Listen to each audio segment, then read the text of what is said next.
नमस्कार, मैं हूं कार्तिकेय शर्मा और टीवी9 भारतवर्ष में आपका स्वागत है। आज सियासत की बात में चर्चा होगी दिल्ली की, चर्चा होगी नई अधिसूचना की और चर्चा होगी तारतम्य मुख्यमंत्री कार्यालय और एलजी ऑफिस की। जी हां, अधिसूचना यानी गैजेट नोटिफिकेशन केंद्र सरकार ने आज जारी कर दिया। यह गैजेट नोटिफिकेशन क्या है, मैं आपको बताता हूं। यह गैजेट नोटिफिकेशन कहता है कि अब सरकार का मतलब एलजी है दिल्ली में। तो अब सवाल ये उठता है कि इस तरह के बदलाव कैसे हुए। ये बदलाव पिछले सत्र में हुए जब भारतीय जनता पार्टी ने लोकसभा और राज्यसभा में एक बिल को पारित किया। ये बिल एक अमेंडमेंट था जो हमारे नेशनल कैपिटल टेरिटरी रीजन को गवर्न करता है, यानी जो दिल्ली बतौर राजधानी को सुशासित करता है। इस नए अमेंडमेंट के तहत जो डिस्ट्रीब्यूशन ऑफ पावर है वो बदल दिया गया। यानी दो चीज़ें इसमें साफ हो गई हैं। पहला कि जो दिल्ली की सरकार है अब वो नए नियम नहीं बना सकती अपने आप को और सशक्त करने के लिए। यानी कहने का मतलब है कि वो कमेटी बनाकर ये तय नहीं कर सकती कि रोज़ रोज़ का प्रशासनिक काम कैसे किया जाए। वो नई समितियां बना के नए तरीके के काम को अंजाम नहीं दे सकती। पहली चीज़ तो ये। दूसरी चीज़ जो सबसे महत्वपूर्ण है, जो विधानसभा की समिति हैं वो संसद की तरह ही काम करेंगी। अब भाई संसद की समितियां क्या होती हैं? संसद की जो स्टैंडिंग कमिटीज़ जिन्हें हम बोलते हैं या सेलेक्ट कमिटीज़ जिन्हें हम बोलते हैं, उनके दो मुख्य जिसे कहते हैं बिंदुओं हैं जिन पे काम होता है। पहला कि आप सदन के कामकाज की समीक्षा करेंगे और जो एग्जीक्यूटिव फैसले ले रहा है, चूंकि सदन बैठा नहीं है, आप उनके लॉ मेकिंग के बारे में बहुत माइक्रो इश्यूज़ को आप देखेंगे। यानी डिफेंस की कमेटी होगी, होम की कमेटी होगी, फॉरेन अफेयर्स की होगी और आप सवाल जवाब पूछेंगे। इसमें मंत्री आएंगे, ब्यूरोक्रेट्स आएंगे। लेकिन उन समितियों के कोई भी सुझाव मैंडेटरी तरीके से आप ये नहीं कह सकते कि लागू ही किए जाएंगे। जो समितियां होती हैं उनके सुझाव होते हैं, वो सुझाव देते हैं, अपना नज़रिया बनाते हैं, कुछ नई चीज़ प्रस्तुत करते हैं, लेकिन उनका लागू होना ज़रूरी नहीं होता है। इसलिए कई बार जो दिल्ली में समितियां संसद की कोई सुझाव देती हैं उसे कई बार मिनिस्टर्स दरकिनार कर देते हैं, लेकिन वो प्रक्रिया अपने आप में बहुत इंपॉर्टेंट है। और इसी तरीके से जो दिल्ली की विधानसभा है उसको भी वैसे ही काम करना पड़ेगा।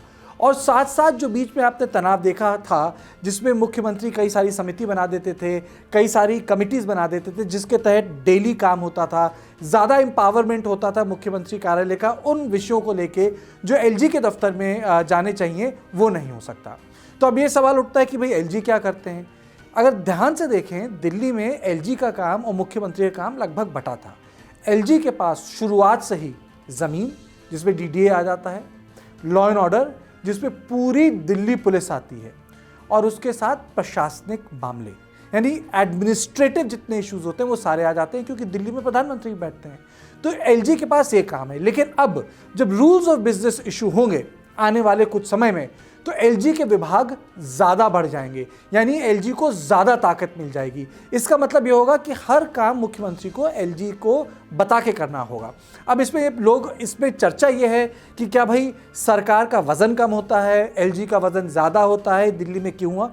पहली बात यह कि जितनी भी दुनिया में राजधानियाँ अगर आप ध्यान से देखें, वॉशिंगटन है, बाकी सब जगह हैं, इनमें कोई भी जो गवर्निंग एपरेटस होता है उसे टोटल पावर्स नहीं दी जाती हैं, क्योंकि वो सीट होता है सेंट्रल पावर का। यानी वॉशिंगटन में भी जो लोकल गवर्निंग बॉडीज़ हैं वो ओवरराइड नहीं कर सकती हैं सेंट्रल गवर्नमेंट को। ये पूरी दुनिया में होता है जहाँ जहाँ सेंट्रल गवर्नमेंट की सीट होती है।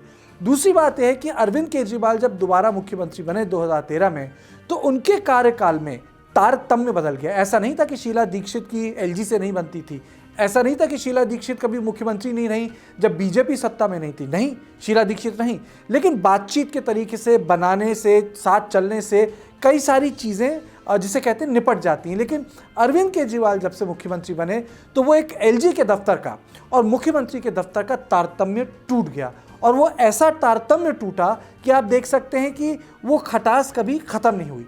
तो जब ये नया कानून आया है और बाकायदा संसद से पारित होकर आया है, तो उसमें बस एक ही चीज़ रहती है कि क्या आम आदमी पार्टी कोर्ट यानी अदालत का दरवाज़ा खटखटाएगी।